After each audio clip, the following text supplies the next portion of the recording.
The old library loomed on the hill, its presence both a comfort and a warning to the small town below. For generations it had stood as a silent guardian, its stone walls weathered by time and secrets. On stormy nights like this, the building seemed to grow taller, its shadows stretching across the landscape, swallowing the last traces of daylight. Its silhouette was jagged against the storm, lightning flickering behind it like the flash of old memories.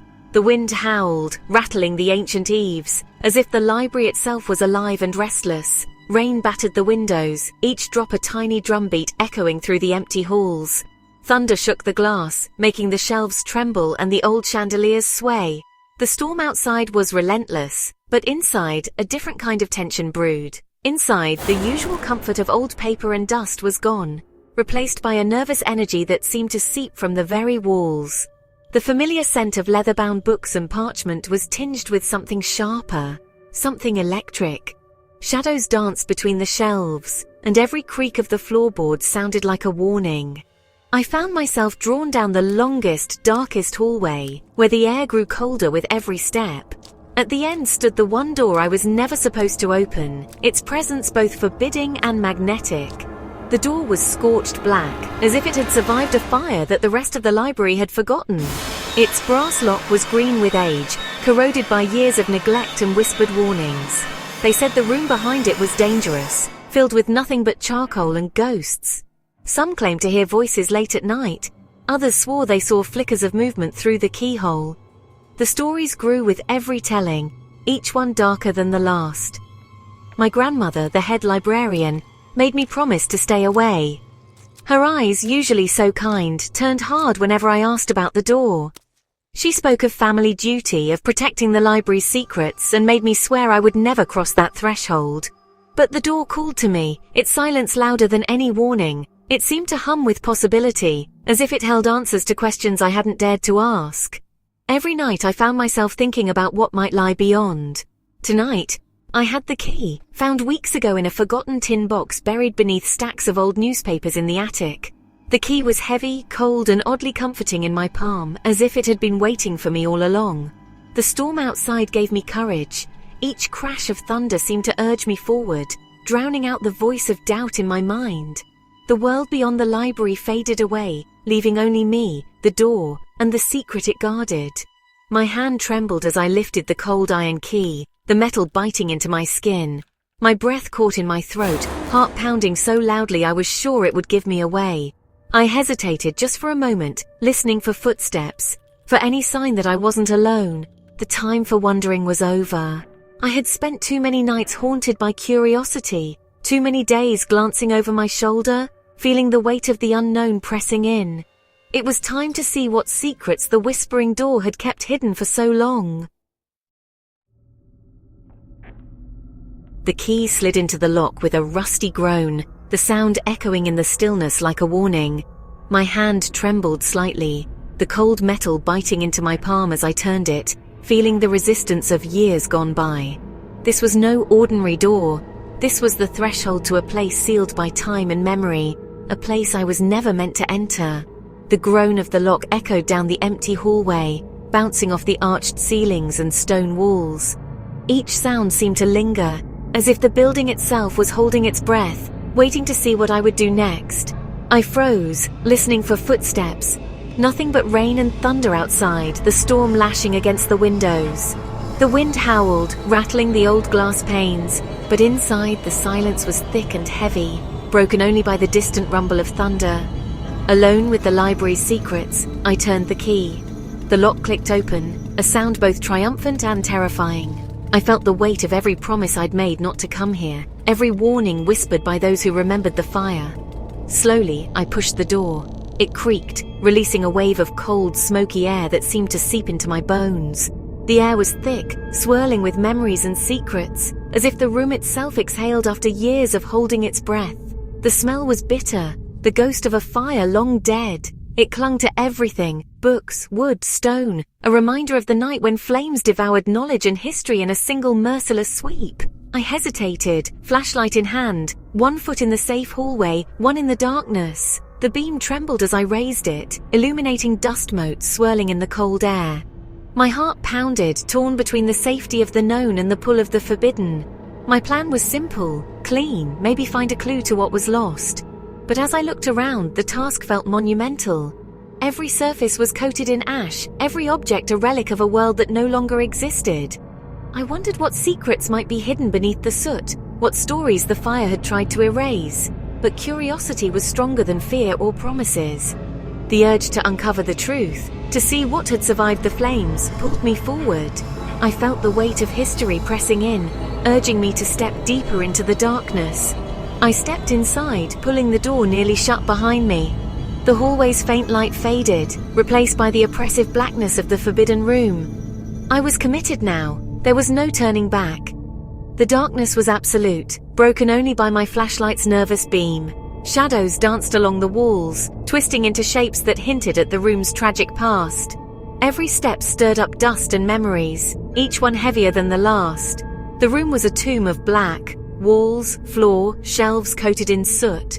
Books lay scattered, their pages singed and brittle, silent witnesses to the disaster that had claimed them. The air was thick with loss, and I felt the enormity of what had been destroyed. Time had stopped here, frozen on the night of the fire. The silence was terrifying, pressing in from all sides as if the room itself was waiting for something or someone to break the spell. I was utterly alone, standing at the edge of the past with only my curiosity to guide me deeper into the darkness. The silence here was heavy, almost watchful. My breathing sounded loud, the storm outside a distant memory. I swept my flashlight across skeletal shelves, warped by heat. Soot clung to everything, a touch sent black dust swirling. I held my breath, feeling like I was inhaling sadness. I set down my bucket, dipped a rag and began to clean. Each swipe revealed scarred wood beneath the black. The act felt profound, peeling back sorrow. Shadows danced at the edge of my light, unease growing. It felt like the room itself was watching. Most books were gone, reduced to brittle lumps of charcoal. I focused on a sturdy shelf, scrubbing at thick soot. My fingers bumped something hard, not wood, not a book. It was heavy, cold, and out of place. Curiosity overpowered fear. I dropped the rag, leaned in and shone my flashlight on the spot. The object was hidden beneath soot, its shape a mystery. I reached out, hesitating, then touched it. Smooth and defined, not random debris. It was something placed here, intentionally hidden. My heart pounded with surprise and excitement. What was this thing, surviving where nothing else had? I had to know more.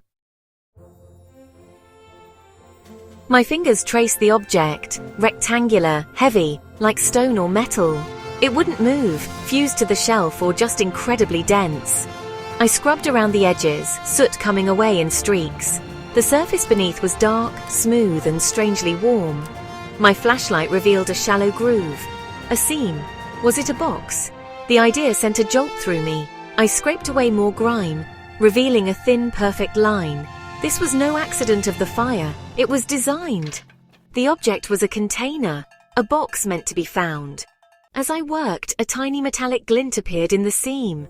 My pulse quickened. The secret was almost within reach. The glint of metal spurred me on. I cleared the top. Dark, polished wood untouched by fire.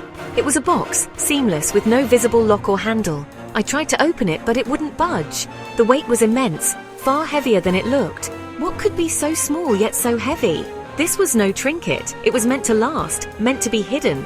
A new fear crept in. What was I about to uncover? The box had survived fire and secrecy. My curiosity was now mixed with caution. Some secrets are heavy for a reason.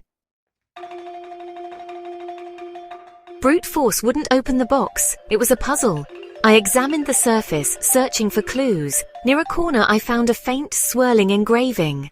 My fingers traced the lines, delicate, intricate, like vines. The pattern felt like a map, a guide to unlocking the box.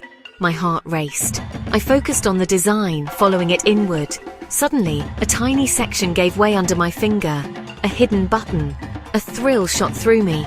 The box wasn't sealed, just cleverly locked. I had found the first step. The silence deepened, as if the room itself was waiting. I was solving a riddle left decades ago. The secret was close. The hidden button clicked, echoing in the silence. A seam glowed faintly, a section slid open. Inside, nestled in faded velvet, was a small golden key. It was delicate, serpent-shaped, with tiny red gem eyes. I lifted it, cool, heavy, humming with energy. Deep in the compartment, a keyhole waited. The puzzle wasn't over. The key was just another step. Who built this and why? My fear was gone, replaced by burning curiosity. I was part of the secret now. I couldn't leave until I knew what was inside. The answer was just one turn away. I slid the golden key into the lock. It fit perfectly, as if it had been waiting for this moment for decades, maybe even centuries. The weight of the key in my hand felt significant, almost as if it carried the memories of everyone who had ever touched it. The air in the library seemed to hold its breath, dust motes swirling in the golden light as I turned the key with a gentle click. The box whirred, the lid popping up with a soft sigh, as though it was relieved to finally reveal its contents. The hinges creaked quietly, echoing in the stillness, and for a moment time itself seemed to slow down, stretching out the anticipation. I lifted it, heart pounding in my chest, my fingers trembling with excitement and a hint of fear. What secrets could be so important that they needed to be locked away for so long? The box felt heavier than it looked, as if it was weighted with the gravity of forgotten stories. Inside were tiny books, bound in dark leather, their spines cracked with age, pages edged in gold that shimmered in the dim light. Each book looked impossibly delicate, as if it might crumble to dust if handled too roughly. They were arranged with care, nestled in velvet, as if someone had wanted to protect them from the world. No titles, just a star with an eye embossed on each cover, the symbol both inviting and unsettling. It was a mark I'd never seen before, and it seemed to watch me, daring me to open the books and discover what lay within. I opened one. The pages were vellum, covered in elegant, unreadable script. The ink had faded in places, but the writing was so intricate, so carefully crafted, that it was clear these words had been meant to last. The script danced across the page, looping and curling in ways that hinted at a language lost to time. The language was beautiful, mysterious, each letter a work of art, each word a puzzle. I traced the lines with my finger, feeling a connection to the unknown author, wondering what message they had hoped to preserve for the future. This was the secret, not gold, but knowledge. The true treasure was not something you could spend or wear, but something you could learn, something that could change the way you saw the world. These books were a legacy, a gift from the past to those willing to seek their meaning. Books so precious they were locked in a box that survived fire, their pages untouched by the flames that had scarred the shelves around them. It was as if fate itself had intervened to protect these stories, ensuring they would endure when all else was lost. I held the tiny volume, awed by its resilience and the secrets it promised. The weight of history pressed down on me, and I felt both humbled and honored to be the one to discover it. The mystery wasn't solved, it had only begun. Every answer seemed to lead to more questions, every discovery opening a new door in my mind. The library around me felt alive with possibility, shadows flickering with secrets yet to be revealed. What did these books say? Who wrote them? Why were they hidden away, protected so fiercely from the world? I wondered if anyone else had ever held them, or if I was the first in generations to unlock their secrets. The past was unlocked, but its secrets were just beginning to whisper, inviting me to listen, to learn, and to become a part of the story that had waited so long to be told.